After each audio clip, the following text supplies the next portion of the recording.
নারী হিসাবে তোমরা লজ্জিত। ভিডিওটা একটু দেখেন।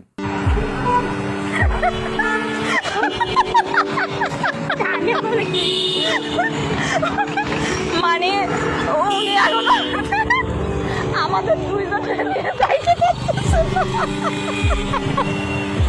আপনিও কম না আমিও কম না, তাহলে কেমন দেবো? আপনিও ভাইয়া কষ্ট পেল, এত কষ্ট দিতেছি ওনারা। হ্যাঁ, ভিডিওটা দেখার পরে কি বুঝতে পারলেন? আমি এই প্রশ্নটা নারী সমাজ মেয়েদের কাছে রেখে গেলাম।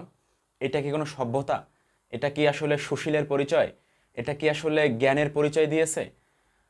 একটা ছেলে হবে হয়তো আমার ভাইয়ের বয়সী বা পিতার বয়সী, আমি চেহারাটা দেখি নাই, তো তার প্যান্টটা একটু ফাঁকা ছিল বা একটা রশি দিয়ে প্যান্টটা বাঁধা ছিল, সেইটা নিয়ে হাসতে